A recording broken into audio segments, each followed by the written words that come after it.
Hi there, welcome to episode 4 of the Waterways Arts podcast. I'm joined today by Bob Chase, owner of venue boat Barge Fiodra. Hi Bob, thanks for joining us today.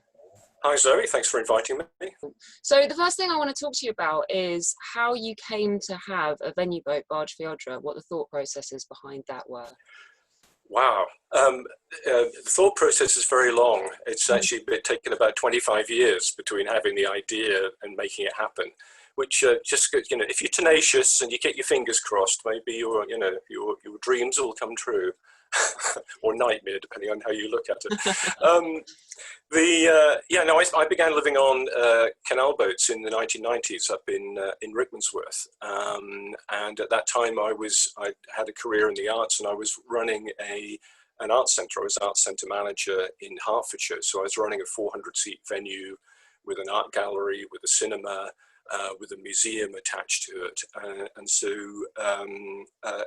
that's what I was doing at that time, and the boat was a great place to try and relax from that. But I also, at that time, it was kind of come around 1993, there was a number of festivals were beginning to happen around the UK, and the very first Rickmansworth Festival took off, which now is really successful, has a main stage, bands, it's a fantastic free festival. But that was the very first one, and because of my skills, I kind of got involved with the local boating community, and created one of the stages there, and we had some symphony orchestra on the stage, in the middle of the canal and that sort of stuff. And that's really where the idea was born. Hang on, how can I put together my interest in the arts, my skills and experience, and my love of boating and boats, and make that happen? So I had lots of ideas at the time, but I had no time, no money, and then pretty soon I had a family as well to look after. So I sadly sold that boat and moved shoreside, brought up my family. Then we can kind of fast forward 25 years, really. Here I am back on a boat. This is about 4 years ago. And at this point, I'm working at the National Autistic Society as their head of digital. And I've been there for about 7 years. Fantastic job, a fascinating shift into technology as well. That happened there. But I was getting pretty exhausted in that post, and I was back again, as I say, living on a boat. And then, like a lot of these things, out of the blue, I had a little financial windfall. Just something came up in terms of a pension buyout that I wasn't expecting. And I've quickly figured out that if I could put that money together with selling my current boat and then taking out a loan, which I'm still paying off, I could just about scrape together the amount of money to build a boat that would that could be a small, jewel-like and beautiful floating venue. So that's where Fiodra happened, and so I put that together. I got in touch with the boat builders in Poland, who liked the idea, worked with them. So that was during 2016, took about a year to build, and was launched in July 2017. So after some trials and tribulations, whatever, taking it on a bit of a holiday, we then started the program, actually, and put together a program for 2018. And that was the beginning of the first 2 years of operation of Fiodra. There's just a huge breadth of experience. It feels like so many pies that you've got your fingers in. I'm fascinated to know what you took from working in art spaces into the design for Barge Fiodra, how you kind of decided to design it the way that you did. Yeah, that's an interesting one. Because the art space that I ran, it was a very flexible space. I mean, like many modern venues, it had seating that went that folded away into the back of the auditorium. It could be used for banquets. It could be used for cinema. So the idea of flexibility was very key to it. To have a space that could be used in the winter. Everything was made light, so nothing was built in. Folding chairs, building lightweight projection screens and gallery screens that could all be everybody knows what this is like on a boat. You have to find somewhere to put everything. And so, it was about deciding, tell me about it. So I had to find it everywhere. So when we're having it as a performance space, the gallery boards had to go somewhere and the cinema screen had to go somewhere. And then when we weren't doing performance, we'd take the chairs down and we'd put the cinema screen. So I guess the main thing I took from it was flexibility from the space, and also being, I guess what you have to learn is the economics of it. You have to be, you have to work closely with performers to make sure everybody gets paid if you can pay them, and put it on as good a financial footing as you can, and understand the numbers. And I guess that's what I brought from my sort of professional life and setting up a new arts centre. Yeah. That's really interesting, because I do a lot of touring theatre, as I had a brief chat with you about before. And what I've noticed in the design of the new venues is flexibility is one of the key things, like to make a venue that you can do as much as possible with and have that capacity to change things around is very much what's required in the current climate, because there's so many different ways of using these spaces. So it's really fascinating to hear how you brought that in. No, well, that's right, and I mean, I'm not alone, of course. I mean, there are other people, friends of ours we know, MJ and others who are running venue boats, and they've taken the same, approach with the particular boat. In her case, in my case, I had a brand new boat that I could design in that way. She's working with a traditional 70-foot barge, but within that is trying to make it flexible to be able to do as many things as you can. You have to do that to be able to survive, to be able to take up the opportunities, really. Yeah. So I'd be interested to hear a little bit about the kinds of events or the kinds of things that you've hosted in Fiodra, and how that flexibility is adapted to those. Yeah, sure. I mean, the first 2 years were experimental. I mean, we all know that you can write down on a piece of paper, well, we'll do this year, and this will be successful, and these will be the figures. You don't know. You really have to try a few things out and see what flies, and also take opportunities, up as well when they present themselves. So we started in 2018 in Paddington Basin, and we were lucky to get a mooring there by the owners of the development in that place. And I know there's a number of other venue boats that people have benefited from making relationships with developers and owners of land too. So anyway, we started there, and so the plan was to do a variety of things. So we started off with cinema, and we were showing classic historical films, the bargee and painted boats from the wartime, but also mixing that up with the life aquatic and those sorts of commercial films. We were lucky that the venue sponsored some of those. Otherwise, and that's one of the points I guess I'd make. One of the learnings from cinema is, of course, the economics of only having 24 seats, but having to pay the same screening costs as you would for a 300 or 400 seat theatre, makes the economics quite difficult. In this case, they were subsidised. But the people that came had a great time. It was pretty bad weather, but we got people on board. The cinema worked better than we expected. We put a good sound system in, so it was very cosy. You lit the fire, we dropped the screen in, got everybody in. Had a bar at the back in the kitchen area. And we managed to get a high quality image up on the screen, and people loved the intimacy of it, the quirkiness of it, which was fantastic. But we also at that time we mixed in performance too. So along with cinema. So Nancy Campbell at that time was the Canal Laureate, the poet. And she had made a film with Pierre Tremblay, a Canadian filmmaker, on the Regent's Canal. And so she premiered the film on the boat, and we got support from the Poetry Society in London for that, and for some of the publicity, and that went down really well. So we knew there was a strand there, and our friend Kate Saffin came along and did one of her great little shows about the history of women on involvement in the canals. and again, the intimacy of that was really appreciated. So it was really based on that kind of, you have to try it, don't you? Does this work? And we tried that, we felt that work. So so the next step was storytelling. It always seemed to me that the space would lend itself to that. An intimate space, a quiet space, an unusual space. So we got in touch with Alice Torrance, who's a storyteller from South London, and the Embers Collective that are based in Hackney. And we had a number of evenings of them bringing storytellers along. And again, I think that worked very well. We were able to use their network as well to publicize the events. So you're not just having to do all the work yourself. So working with somebody else with a network works really well.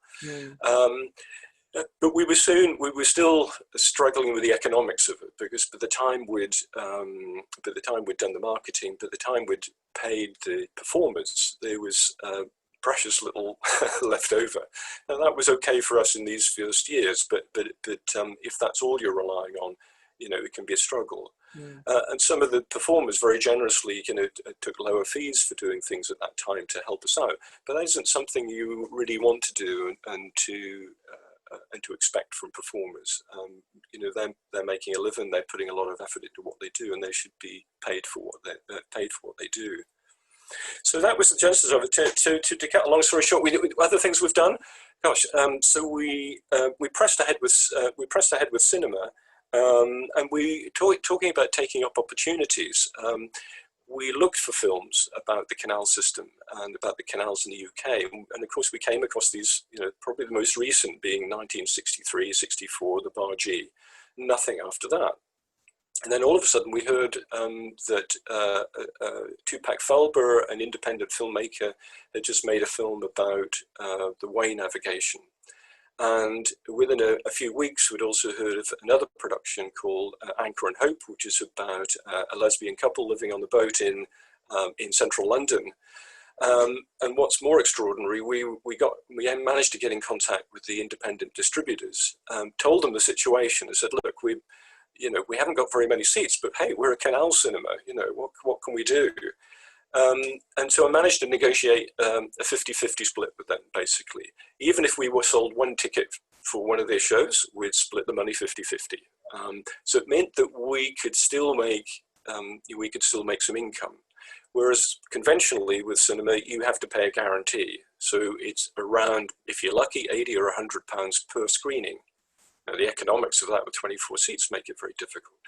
But so here it was. We could put a program together and show on alternate nights these films. And so we showed them in London. We showed them at festivals on the Way Navigation, which is where it was filmed. And in fact, they did the London premiere of Tides, the film, on our boat. And I got the privilege of being the kind of interlocutor or the chair of the chat with the audience and the cast, which they put on the DVD. So that was a lovely thing that happened. Yeah, this is. We've done campaigning films. Albatross. We were part of a project to clear litter and plastic out of the River Lee, and we screened a film called Albatross by Chris Jordan, and people would watch the film and then they would go and pick plastic up out of the canal using Moo canoes, thanks to them. And so making that a project. So we were trying to be innovative. So I don't know if that's too much detail for you. The other key strands were visual arts and poetry, and a little bit of dance thrown in. So the other thing we wanted to try was, could we be a gallery? And that's when we found out, yes, I could build these boards. Yes, we could get them in. Yes, I could find some 12-volt lighting that worked and wasn't, horrendously expensive. And we started off working with the Guild of Waterway Artists, who are an established group who paint and draw the waterways. And we had a spot in Little Venice and were quite successful there with their exhibition. And then we toured it up the Grand Union Canal to venues up towards Birmingham, in fact, last year. And then we also did some stuff with young performers, young visual artists as well. In King's Cross near the Illustration Museum. So we had a show called Illustration Afloat.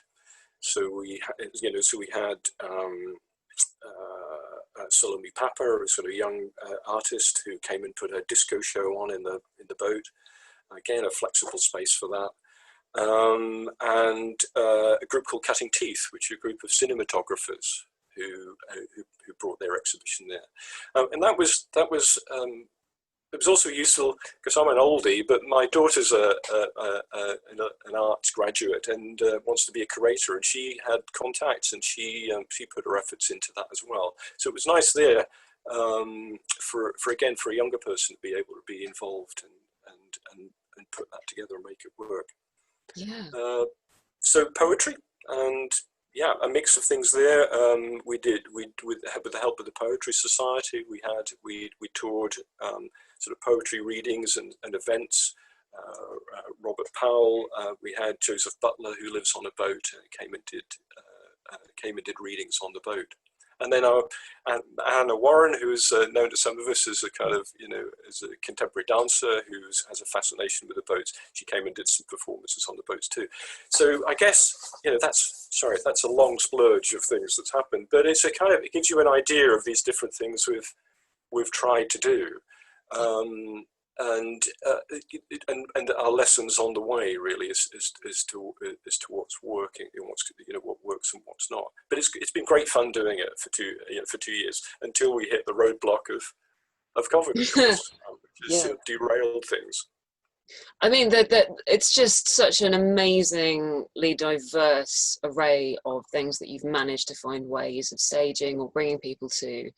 And it's very impressive and very inspiring, and I can really see the threads of coming from an art centre and having that kind of opportunity for doing lots of different things and bringing that into something else.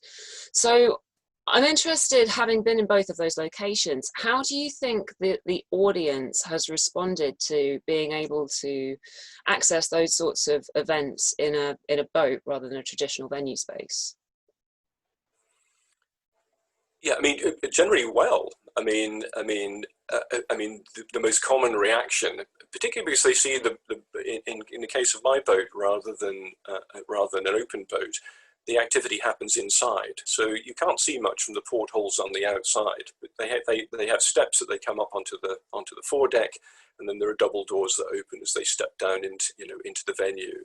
And of course, it's the classic is, wow, this is so cool, and which is very nice to hear, and people are just astonished by the space that's inside the boat, and if you like, the quality of it, because it's a new boat. We've been able to pay attention to the lighting and to the fittings, etc. So they're astonished and pleased by what they see, and have really. It's intimate. It is, of course, because it's small. It's intimate. It's floating. It's novel, and so people love it from that aspect. And of course, the other thing that I'm sure all of us are familiar with is you fall into conversation with people. I had no idea what's it like living on a boat. Who else lives on a boat? So almost after most performances, you sort of, if the bar stays open, half the audience stays, and we have a conversation about boats and who they know who lives on boats and what the culture is like, and how fun it is to do these things. So there's a very warm reception from people, I think, in general. Yeah, I think as well that kind of touches on the idea and what you were talking about before of having these conversations with people and reaching out to people and seeing what kind of possibilities can happen as a result of collaboration with people, and community, and that kind of almost family network that you have in the arts also exists in boating. Have you kind of found that aspect of forming connections and seeing how far you can take it? Do you see a similarity between the arts and the boating? Yeah, I can't say in the 2 years that I've done as much collaboration with other boaters that I like, other than kind of coming together in festivals. We're in the same place at the same time, and we cross promote. So I think there's some scope there to bring venues and boating performers and that community together to perform and invite in the non-boating community, as it were. So that probably needs building. There is a community, and people like the Floating Village Hall, the Village Butty in London, does a fantastic job at that, and has done for a long time. So I'm not saying it doesn't exist, but it's something certainly I'd like to be involved with. Just coming back to your point about the similarities with the arts, and particularly my background in community arts, which is about engaging people in making things, in perhaps using their location as a source of inspiration as well. The CRT are doing some good projects around that. Something called the Hinterlands Project, which is working with artists on the canal or involved around the canal in different places around the UK, where communities may not be as connected with the canal. So we're really pleased in 2018 to be the venue boat for, let me get her name right, it's Emma Gaffur, who's a visual artist, who we came to Enfield. So this was a CRT pilot project. And over 2 days, they brought children from the local primary school to the location. And she worked with them both on and off the boat, drawing, painting, and creating installation sculptures on the towpath with that group of young kids. Many of whom, although the river, in that case, the River Lee, is on their doorstep, they have no knowledge of. And I thought it was so nice to be involved in that, and to have the teachers from the school, the kids from the school, come on the boat, be amazed by it, explore the canal towpath itself, reconnect, and allow themselves to reconnect and know a part of their environment that they didn't know before. So I know that's being replicated. So I think there's real potential for that outreach, that engagement of communities. There are projects happening in the East End I'm aware of as well that are doing that. There's the Regent's Canal Heritage Project. They're working, I know at the moment, making a film with the Bangladesh community in the East End, looking at the similarities between the canals and the family experience of Bangladeshis at home.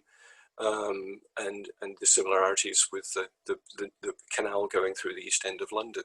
So there's some fascinating stuff to be done. I think we can be open to that and encourage and play a role in it. Yeah, absolutely. It's really inspiring, actually, hearing you talk about all of these things and these amazing projects that are going on. So one thing that I think would be interesting for me is how you manage to promote and raise awareness of a boat that is a venue that isn't necessarily in a location that people are seeing all the time. As you were saying, in Enfield, people aren't necessarily aware of the canals. What challenges do you face in promoting the boat and bringing people to it? Yeah, it's a struggle, and as you know, I'm not the only person facing that, and I'm not the only one with a perfect solution for it. But certainly some of the techniques we've used, for example, on the trip with the gallery going up the Grand Union Canal. So if we were going to arrive in a town, in this case, it might be Milton Keynes, for example, was to do work beforehand, to try and do that networking beforehand. So we made connection with the local art centre in Milton Keynes, and they promoted it on their social media. I mean, of course, the internet and social media is a great gift and channel for us, because the idea of reaching people in other ways is expensive and difficult. So I think to be technologically savvy, to be social media savvy, is really useful. And I think anybody running a venue performance has to know that, or has to find somebody who knows enough about that to make that work. So I would find out what the local social media groups were on Facebook, on Twitter, or whatever, and trying as best as I can to get myself invited in and to join those, even for a temporary period. And in some cases that was quite successful, and we had people become sort of promoters for us, and were happy for us to do that. So I was allowed to post something into those community Facebook groups or pages that promoted it. Where we couldn't do that, and people were didn't get the idea or weren't happy to let us do that, it was less successful.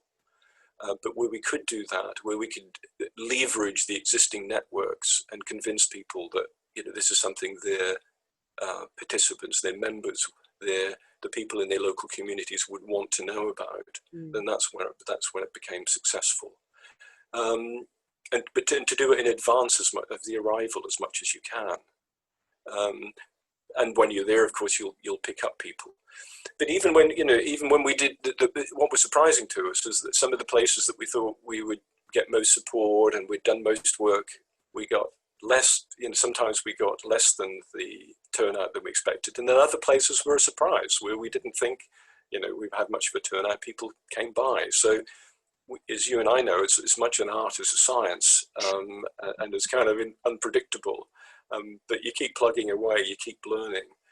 I think where there is a bigger event, and I think that the boats that market and sell things come together, have learned to come together as market traders in spots and to leverage their, to do it regularly and to do it together so that they get bigger leverage and bigger exposure and coverage. And that's what they've learned to do in the canal, the roving traders. And so it may be taking a lesson out of their book that would help us as well.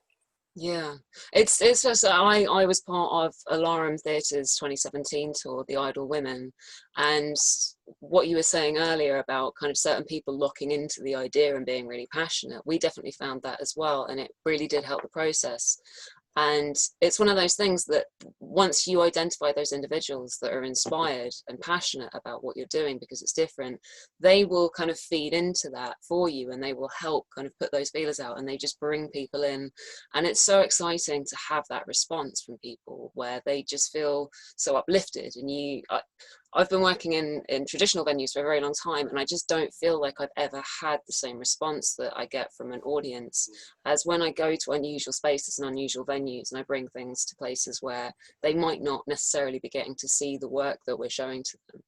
And it's just such a rewarding moment to have that response from people. Yeah, absolutely, and hopefully we're trying to attract that. People who may not go to those sorts of places. Yes, at a venue, at an arts venue, you've got your core audience, and then you try and reach out beyond that. Do they keep you going? But each time you've got something, it's also when you do it the first time, it's a struggle, but then you've made those connections, and if you can build up a pattern and go back year after year, then you stand a chance because you've made those connections. People remember you, and when you break that cycle, it's quite difficult. I think there's a word for them. They're called mavens. People who are really well connected. It's an old word, and in community, a maven, and they're the people who know people and connect and make things happen.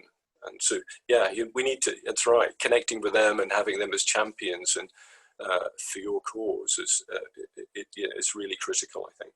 That's great. So very quickly, just before we finish up, I would like to ask you what your plans are for the future, bearing in mind that we've had this COVID bomb dropped on us this year. How are you planning the next year with Barge Fiodra? Good question. I mean, the other strand of interest that I have, and the other is I'm a mindfulness meditation teacher. And one of the other things I haven't mentioned is that one of the thoughts of the boat, and one of the things we have done is actually use it as a quiet retreat space for teaching mindfulness. Before this year, the plan was it's about experimenting, was to take the boat to businesses that are close to the canal and work with the staff in those businesses to give them the opportunity to learn mindfulness if they want to in a kind of unique and special space. So the idea was to develop that along with other arts opportunities that come along. So I'd still like to do that and open that idea, that way of using Fiodra. But right now, it's a bit of an open book. They're difficult. Cinema, maybe not, because it's difficult economically. Although, if there were independent films, and we know there are some being made and being commissioned at the moment, that could open back up again and make it economical, and we could become a platform again for that sort of film. And so that still interests me. The storytelling working with children, I think, is lovely and works very well. I'd like to explore that more. Yeah, no, do more of all of these different things, really, but take up opportunities too, when they present themselves. And as you mentioned before, the idea of collaboration with other people, perhaps coming together to make something a little bit bigger that you all can all play a part in. You can complement each other rather than compete with each other to create a bigger event. I think that's really worth exploring, something I'd like to explore next year if we get the chance to. Oh man, I love that, and I really admire your creativity and tenacity and just 100 miles an hour in every direction. Thank you so much for talking to me today, Bob. It's been an absolute pleasure. Yeah, you're welcome. It's it's been great to kind of recap. I've surprised myself. Anyway, take care. Have a nice day. Will do. Thank you.